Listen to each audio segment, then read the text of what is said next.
Guadalajara Comunicaciones. Felicidades.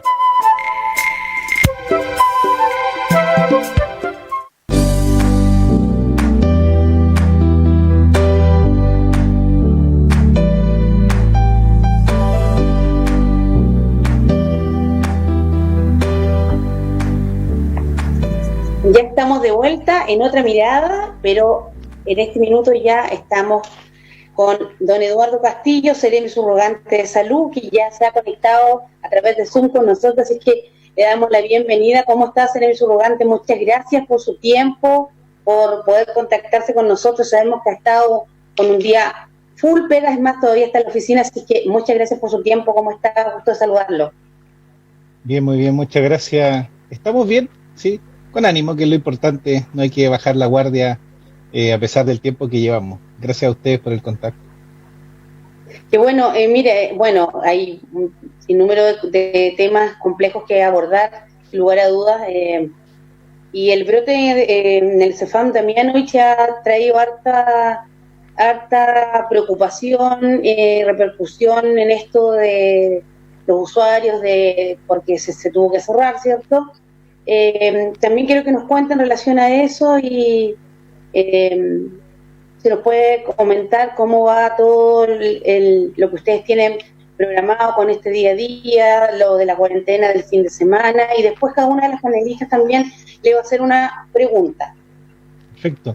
Sí, ¿en qué situación estamos ahora? Bueno, estamos, como hemos sabido, en un tercer brote a nivel regional. Esta vez lo anunciaba así el intendente. Tenemos casos en Punta Arenas. Después de más de 90 días volvimos a tener casos en Tierra del Fuego y hoy día anunciamos también unos casos en Puerto Natales. Eso es en general lo que está ocurriendo en la región.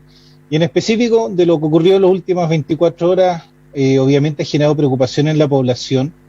Los 4 casos positivos, no 20 como aparecieron en algún momento, 4 casos positivos en el CEFAM Juan Damianovich. Pero sí estamos a la espera de resultados de los exámenes PCR de algunos otros funcionarios y también, obviamente, algunos funcionarios, por ser contactos estrechos, han tenido que irse a cuarentena. Todo eso ha provocado que, siendo funcionarios de ambos turnos, se ha cerrado el CEFAM para el proceso de sanitización.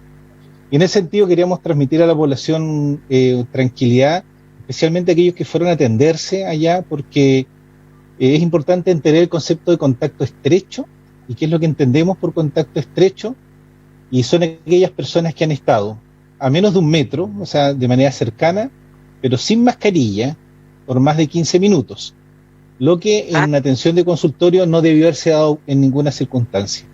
O haber estado más de 2 horas en un lugar cerrado, no necesariamente a menos de 1 metro, pero también sin mascarilla, lo que tampoco debió haberse dado a ninguno de los pacientes. Entonces, en ese sentido queremos darle tranquilidad a todos los usuarios que han asistido en estos días al CEFAM Damianovich, que si no clasifican en ninguna de estas dos realidades, menos de 1 metro sin mascarilla o más de 2 horas en un lugar cerrado sin mascarilla, no debería haber ningún riesgo para ellos. Perfecto. ¿Y lo que es la farmacia comunal igual también lo mismo, las personas igual ingresan con un aforo que está indicado a la entrada y las mismas razones se va a mantener hasta la sanitización del lugar. Perfecto. Bueno, partamos con las preguntas para que no se nos, porque siempre se nos acorta el tiempo, partamos con Ingrid. Hola, Seremi, ¿cómo estás, Eduardo? Un gusto contar con tu presencia en este programa. ¿Me escuchas bien, cierto? Gracias. Sí, muy bien. Bueno, de las cosas que hemos conversado tienen que ver justamente con cuáles van a ser las medidas que finalmente van a tomar, si es que se pueden saber hoy día desde la Seremi respecto a este brote o rebrote, ¿cierto? Y lo otro que me parece que es súper importante y que es parte también de lo que se señala en este momento, que es cómo informamos, porque finalmente siento que igual hubo, a propósito de la situación del CEFAM Damiano, hubo una sensación como de temor y de exageración tal vez respecto de la situación, y como se puede observar, no son 20, son 4, ¿cierto? Si bien es cierto, todos deben, me imagino yo que todos los profesionales y los técnicos y funcionarios del CEFAM deben hoy día aplicar seguramente el estudio en contacto más cercano el PCR o deben guardar una cierta cantidad de cuarentena, me imagino. Yo no sé, quizás ahí nos puedas contar un poco más en detalle eso, porque eso es importante, son las medidas, me imagino yo, que deben darse para poder guardar y cuidar a la población. Y también, obviamente, cómo se va a manejar la información hacia los medios, porque yo creo que es súper importante cómo los medios también transmiten esta información para que la población no sienta que estas situaciones las sobrepasan y en definitiva van a generarse estas situaciones de que habíamos escuchado que eran 20, la gente está con temor porque creen que van a estar contagiados, porque tuvieron seguramente alguna visita. Recuerda que los ENFAM están haciendo ya visitas domiciliarias en algunos casos, ¿cierto? Entonces quizás, ¿cómo darle tranquilidad también a la población respecto de eso? Sí, efectivamente, los medios a través de las redes sociales, también nosotros nos enteramos de estos mensajes que estaban, incluso generaban confusión porque hablaban del CECOF, que es el que está ubicado en la zona del archipiélago de Chiloé, y en realidad estamos hablando del CEFAM, que más bien nosotros le llamamos consultorio, o la comunidad en general los conoce así, o policlínico, pero es el concepto CEFAM, que es el que está ubicado ahí en calle Centeno, al lado de la escuela Manuel Bulnes. Nosotros damos un comunicado una vez al día, y ese es el comunicado oficial, en realidad. Lo que surge de repente en las redes sociales es bien difícil de poder controlar para nosotros, y por eso es que lo quisimos mencionar en el informe de hoy día de la tarde, que además tenemos que esperar el informe del ministro. Entonces a veces se atrasa dependiendo de la hora en que está, porque ahí aparecen los datos actualizados. Pero la invitación sería a toda la comunidad a informarse a través de los medios oficiales y a través de los comunicados oficiales. El nuestro es de lunes a domingo, como a eso del mediodía, generalmente es el informe que entregamos. Y la tranquilidad es reiterarla porque efectivamente los contactos estrechos, esas situaciones de estar sin mascarilla y cercanamente, no se da o no debería darse en los lugares de trabajo o lugares de atención, sino generalmente se da dentro del espacio familiar, en el hogar, en que estamos sin mascarilla. Ahora yo estoy acá porque estoy solo en el trabajo, pero habiendo gente no deberíamos tener una situación así. Entonces esa debería ser como la tranquilidad para todos los usuarios que han ido ahí o que eventualmente han estado también en un recinto comercial, que también se pueden enterar por las noticias que ha estado cerrado, en el retail, en fin, en distintos lugares que tenemos.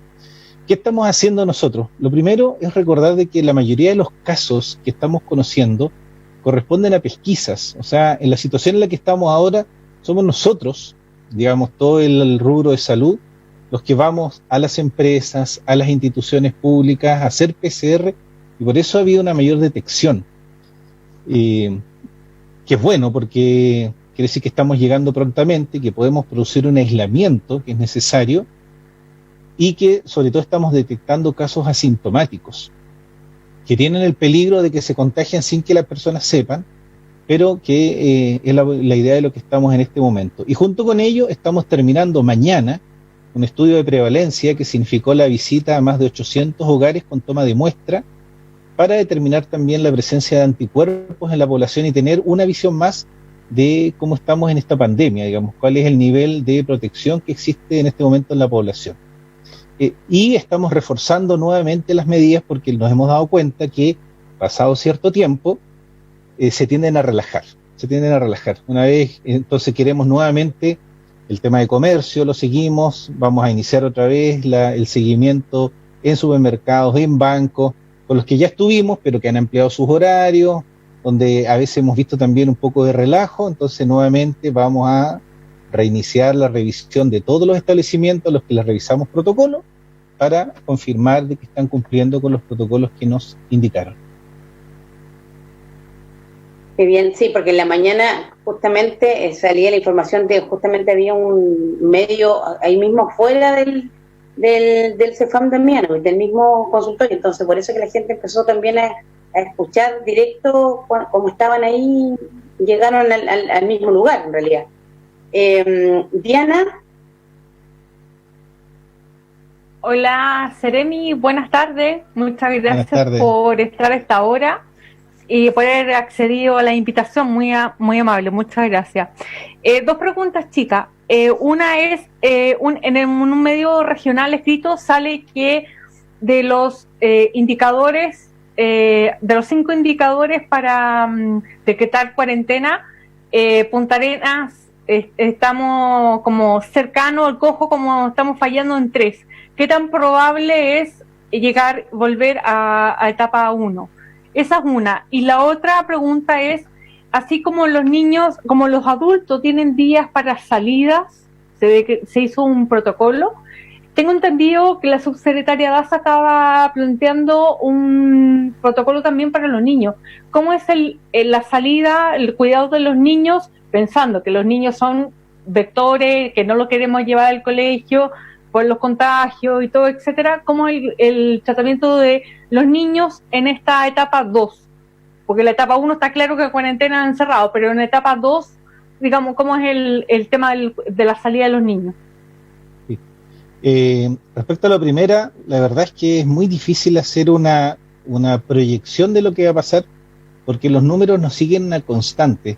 Ya ven que tuvimos 55, 35, 19, 18 hoy día. Para mañana, si pasaran todos los casos, que saben que hay un tema más bien administrativo, que requiere los casos ingresar a un sistema de epivigila, pero podríamos tener probablemente un aumento respecto de hoy día. Entonces, eso hace muy difícil el hacer una proyección.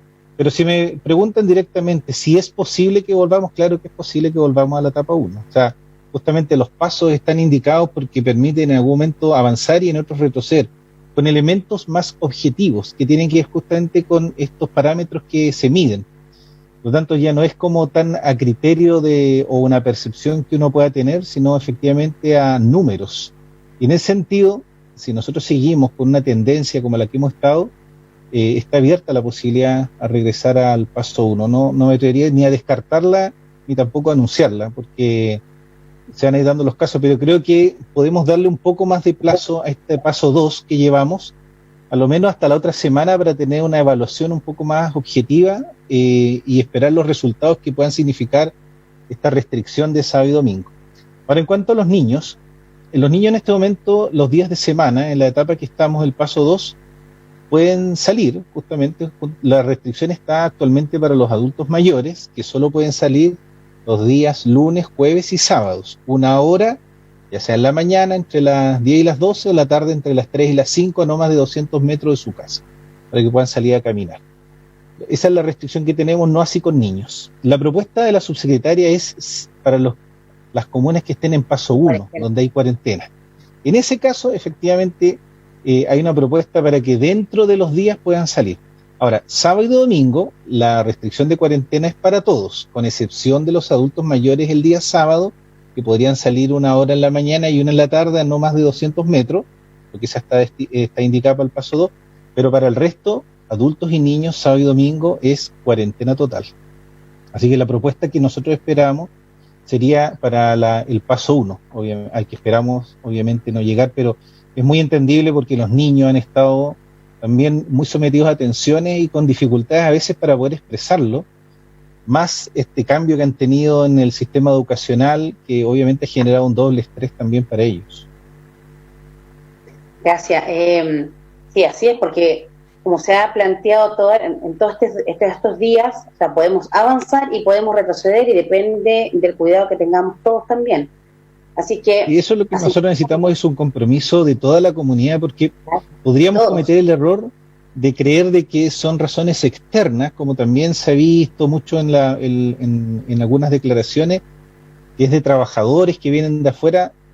Mire, un dato estadístico, de todos los casos que nosotros tenemos positivos en la región, que ya más de 2.000, solo el 0,5% corresponde a trabajadores que han llegado a la región, 0,5%. Es decir, un 99,5% son casos internos, comunitarios. Entonces, hay un peligro en querer atribuir responsabilidades, todos las tenemos, obviamente, pero hay un peligro en querer atribuir algunos sin que tomamos conciencia que es una responsabilidad de todos. Y si una persona viaja, Seremi, yo voy a Santiago, vuelvo, tengo que llegar, volver y hacer cuarentena aquí y allá. No, desde hace 2 semanas que ya no se hace cuarentena obligatoria para las personas que llegan a la ciudad porque son residentes. Los que venían por razones de trabajo no tenían ya cuarentena. Ahora es una cuarentena voluntaria y un ofrecimiento para que se haga PCR. Lo que pasa es que no había un respaldo legal para poder hacer esa cuarentena a las personas que venían de ciudades en cuarentena, que es lo que nosotros como medida regional habíamos tomado. Entonces, ahora se les entrega la información, se les propone que hagan una cuarentena voluntaria y se les ofrece la toma de PCR a domicilio. Ya, muy bien. Claudia Barrientos. Ahí estoy, estaba en silencio. ¿Cómo estás, Eduardo? De reemplazante, bueno, lo habíamos saludado antes de partir y todo. Decía ahí que la Seremi está en una cuarentena porque fue contacto estrecho. Justo le decíamos, bueno, hay que explicar bien esto del contacto estrecho, que bueno que ahí ya sabemos, sin mascarilla, 15 minutos, al menos con alguna persona que pueda estar contagiado, y si no, 2 horas en lugar cerrado, ¿verdad? Y sin mascarilla también. Sin mascarilla, así es. Sin mascarilla.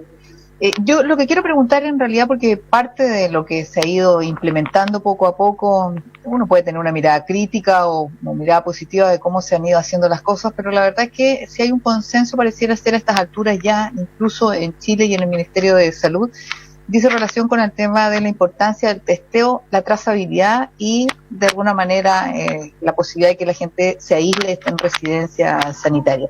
Y allí la pregunta, Eduardo, es cómo estamos en materia de trazabilidad, porque en estos brotes o aumentos, uno puede hablar de brotes o rebrotes, pero lo que dice relación finalmente es con el aumento de los casos de contagio, de las personas contagiadas, y ahí es muy importante lo que se haga en materia de cómo yo encuentro, para explicarle a la gente, además cuando uno habla de trazabilidad, cómo rápidamente yo llego a todos los contactos que tú has tenido en el trabajo, en la familia, porque salimos, y allí preguntarte qué cantidad de gente hoy día está haciendo trazabilidad, si es suficiente y cuál es la demora hoy día. O sea, estamos llegando en 48 horas, en 24 horas, porque esa información es muy importante también para lo que pueda ir ocurriendo en adelante con esto mismo, de la posibilidad de retroceder o de una cuarentena total o de mantenernos así o de avanzar nuevamente hacia el desconfinamiento. Cuando una persona va a un centro asistencial o un laboratorio a tomarse un PCR, va a recibir la respuesta de ese laboratorio dentro de 24 a 48 horas, eso en promedio, porque algunos son en laboratorio acá en Magallanes y otro envía las muestras a Santiago. Pero dentro de ese margen, generalmente va a recibir la respuesta, en primer lugar, del lugar donde se tomó la muestra. Y luego esa información nos llega a nosotros, cuando son positivos o negativos la van a informar, pero en el caso del positivo, luego nos va a llegar a nosotros desde el lugar donde le tomaron la muestra, y nosotros en 48 horas vamos a contactar. Dentro de 48 horas contactamos a la persona y contactamos a sus contactos estrechos y le informamos de las medidas de cuarentena que tienen que iniciar. Ese es el primer seguimiento que hacemos. O sea, antes de 48 horas está de lunes a domingo el equipo trabajando para contactar. ¿Cuáles son las primeras dificultades que tenemos? Es que hay personas que, por ejemplo, han estado en un cumpleaños. Entonces, ¿con quién estuvo usted? No, yo estuve en un cumpleaños con 15 personas. Tenemos que empezar a llamar persona por persona, aplicar una entrevista para ver el lugar de habitabilidad, las condiciones en las que se encuentran, con quién vive, y eso es persona por persona, tanto del que dio positivo como de todos sus contactos estrechos, para determinar si la persona va a poder cumplir su cuarentena en la casa o es necesario trasladarla a una residencia sanitaria. Eso todo se hace en 48 horas. Posterior a eso, en los 14 días siguientes, vamos a ir a visitar la casa, desde afuera, por supuesto, para verificar el control de la cuarentena. De lunes a domingo, en cualquier horario, se va a visitar la casa y tenemos que verificar que la persona se encuentre. Si la persona no se encuentra, se da inicio a un sumario sanitario y además se informa al comando conjunto para iniciar la búsqueda de la persona, porque fue a comprar, porque salió en algún lugar, poder ubicarlo. Y la otra posibilidad que ocurre, que también lo ven a hacer los medios de comunicación, es que la persona es detectada en algún lugar de comercio a través de las patrullas y hay que ir a buscarla, hay que iniciar el sumario en ese momento y hay que ver la forma de trasladarla de forma segura hasta su domicilio para que termine la cuarentena. Ese es el proceso de seguimiento que en este momento tenemos, donde a lo menos... ¿Y están llegando, Eduardo? Disculpa la interrupción, sí.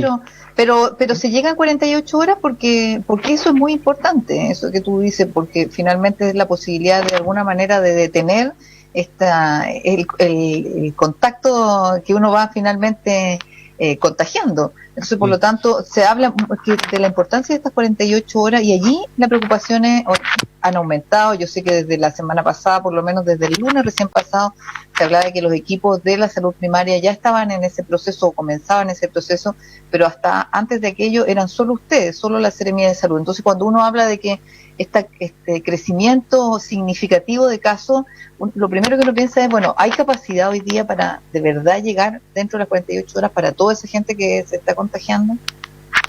Sí, hoy, con los criterios actuales nosotros tenemos esa capacidad. En el principio no la tuvimos por dos razones, porque los criterios eran muy amplios, no estaban bien definidos. Entonces los primeros casos, por ejemplo, tenían 96 contactos. Primero porque no teníamos implementado el uso obligatorio de mascarilla en los lugares de trabajo, estamos hablando de los principios de mediados de marzo, principios de abril. Tanto la cantidad de gente con la que se había encontrado una persona era inmensa, 40, 50, 60 personas. Pero hoy día que está restringido a estos dos criterios que nombramos al inicio, es posible hacer el seguimiento y los contactos. ¿Cuándo tenemos dificultades? Cuando las personas nos ocultan información. Cuando las personas no nos dicen realmente con quién vive. Y a veces otro familiar el que nos avisa que la persona ocultó información por miedo a perder el trabajo, porque está en un lugar que no debe haber estado, porque está con personas que no informó, personas que nos dicen, por ejemplo, mire, yo vivo en la casa pero no me sé los nombres de las personas con las que vivo. Nos encontramos con esas realidades, tenemos que ir al domicilio, constatar efectivamente quiénes son las personas que están ahí. No tengo los teléfonos, tenemos que ir a los domicilios y hacer el seguimiento. Eso a veces hace, particularmente en algunos casos, que se atrase un poco el proceso, pero en general, en 48 horas tenemos a todas las personas ya informadas o trasladadas incluso a residencias sanitarias si es que no tienen posibilidades de poder hacer su cuarentena. Es un elemento de trazabilidad que hemos mantenido. Disculpa, Daniela, la pregunta, nos quedan 2 minutos, se nos pasó el tiempo volando. Seré breve. No, la Daniela, pobrecita. Hola Eduardo, ¿cómo estás? Buenas tardes. Muchas gracias buenas tardes. Por nosotros hoy día. Mira, mi pregunta bien cortita, lo que había dicho en el primer bloque. Sabemos que mucha gente que se ha hecho el examen del PCR, al ser positivo lo llaman al día siguiente inmediatamente. Pero toda la otra gente que es negativo se están demorando entre 4 o 5 días y las personas obviamente se inquietan porque muchos se lo están haciendo por prevención, porque saben que algún colega en su oficina tuvo el examen y ha ido a los CEFAM o a la Mutual o a los distintos sectores donde se está tomando el examen. ¿Qué otra forma puede hacer para agilizar ese llamado telefónico? Porque ya sabemos que los que son positivos los llaman al tiro, pero toda la gente que está siendo negativo, el proceso de llamado a información para avisarles para que estén más tranquilos ellos y sus familiares que son negativos, ¿van a implementar otra forma? ¿Cómo lo están haciendo hoy día? ¿Tienen un equipo grande de personas trabajando para eso? ¿Cómo lo están manejando? En general, esa parte la está manejando el Departamento de Salud Pública, con personal externo que se ha contratado, incluso personal médico, que pueda dar orientaciones más específicas a las personas que al momento de llamarlas tengan alguna consulta. Pero es verdad que las energías se están abocando más en los casos positivos, que son urgentes, que en informar los negativos y tal como dice, se produce una inquietud en las personas, sobre todo en empresas donde le hemos ido a tomar test masivos y donde rápidamente hacemos el seguimiento y aislamiento de los positivos, pero no hemos demorado los negativos. Y desde la semana pasada estamos viendo algún mecanismo para poder acelerar la entrega de la información o para que los laboratorios que reciben la información puedan comunicarse de forma más efectiva con ellos. Y es una de las cosas que tenemos pendientes hoy día. Y nos consta, porque incluso acá mismo, dentro de la Seremi, hemos tomado exámenes a todos los funcionarios y a los que son negativos no han recibido la información. Y planteamos internamente también eso, de que es importante para la tranquilidad de las personas recibir su información también en el caso de lo negativo. Hoy se nos fue el tiempo volando, así que vamos a tener que volver a invitar de nuevo. Una próxima oportunidad porque ya nos están con el cierre. Así que Eduardo, agradecer tu tiempo, tu disposición, que estés muy bien y muchas gracias por todo lo que nos dijiste hoy día. Cariños también a todo el personal de salud, que son 7 realmente para que se sigan cuidando y nos cuidemos entre todos. Saludar a todos, despedirnos, a mis queridas panelistas, que estén muy bien, nos volvemos a encontrar el próximo jueves Gracias, Eduardo, por tu tiempo. Gracias. Sí. Yo le agradezco a todos ustedes porque los medios de comunicación nos han ayudado mucho y nos ayudan mucho cada día en poder transmitir la información necesaria, sobre todo en la prevención. Así que gracias a ustedes. Muchas gracias. Gracias, Eduardo. Cuídense mucho. Chicas, cuídense todas. Nos vemos la próxima semana. Salud. Que estén bien. Chao, Eduardo. Gracias. Chao. Polar Comunicaciones presentó Otra Mirada.